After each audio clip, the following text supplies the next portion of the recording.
എന്താണ് ഈ passport card? എന്താണ് ഈ ഗ്രീൻ കാർഡ്? ഇത് എല്ലാ മലയാളികൾക്കും അറിയാവുന്ന ഒരു സംഗതിയാണ്.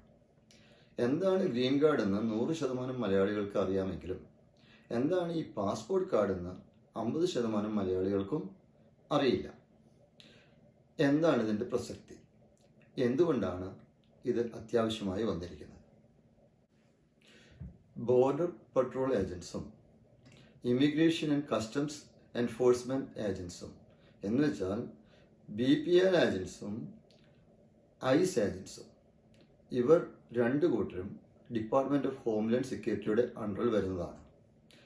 എന്ന് വെച്ചാൽ ഇവർക്ക് അമേരിക്കയിൽ 50 സ്റ്റേറ്റിലും പ്രവർത്തിക്കാൻ അധികാരമുണ്ട്. അതുകൊണ്ട് ഇവർ ഫെഡറൽ ലോ എൻഫോഴ്സ്മെൻറ്റ് ഓഫീസേഴ്സാണ്. ഒരു ലോക്കൽ ട്രാഫിക് സ്റ്റോപ്പിൽ നമ്മളെ ഒരു ലോക്കൽ പോലീസ് പിടിച്ചു നിർത്തിയാൽ തന്നെ അവർ അത് ഇപ്പോൾ ഐസ് ഏജൻസിനെ അറിയിക്കുന്നുണ്ട്. അവർ വന്ന് ഇമിഗ്രേഷൻ സ്റ്റാറ്റസ് ചോദിച്ചാൽ, നീ ആരാടാ എന്നോട് ഇമിഗ്രേഷൻ സ്റ്റാറ്റസ് ചോദിക്കാൻ, ഞാൻ ഇവിടുത്തെ സിറ്റിസൺ ആണ് എന്നൊക്കെ പറഞ്ഞാൽ പണ്ടത്തെ കാലമൊന്നുമല്ല, എന്തെങ്കിലും പ്രൂഫ് എടുത്ത് കാണിച്ചേ പറ്റൂ. അവർക്കെതിരെ കോടതിയിൽ പോയിട്ട് ട്രംപിൻ്റെ ഭരണകാലത്ത് പറയത്തക്ക നേട്ടമൊന്നും ഉണ്ടാവില്ല.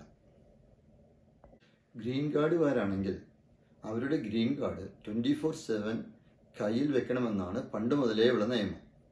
ഈ അടുത്ത കാലം വരെ ഈ നിയമമൊന്നും അത്രയ്ക്ക് എൻഫോഴ്സ് ചെയ്യാറുണ്ടായിരുന്നില്ല എന്ന് സാരം.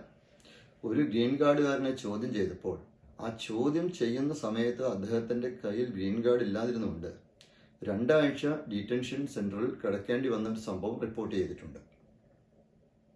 അതുകൊണ്ട് ഗ്രീൻ കാർഡ് ഉള്ളവർ അവരുടെ ഗ്രീൻ കാർഡ് എപ്പോഴും വാലറ്റിൽ വെക്കുന്നതാണ് ഉത്തമം. പിന്നെ നമ്മുടെ മലയാളികൾ നാച്ചുറലൈസ്ഡ് സിറ്റിസൺ ആയാലും കൊള്ളാം, നമുക്ക് ഇവിടെ ജനിച്ച കുട്ടികളായാലും കൊള്ളാം, പാസ്പോർട്ട് എപ്പോഴും കയ്യിൽ വെച്ചുകൊണ്ട് നടക്കുന്നത് ഒരു പ്രാക്ടിക്കലായ കാര്യമാണെന്ന് എനിക്ക് തോന്നുന്നില്ല. അതിന് പാസ്പോർട്ട് കാർഡ് എന്ന് പറഞ്ഞൊരു സംഭവമുണ്ട്.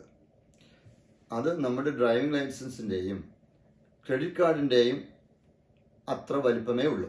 എല്ലാവരുടെയും വാലറ്റിൽ ഭദ്രമായി കൊള്ളും. പക്ഷേ അതിന് പാസ്പോർട്ട് അപേക്ഷിക്കുന്നത് പോലെ തന്നെ അപേക്ഷിക്കണം.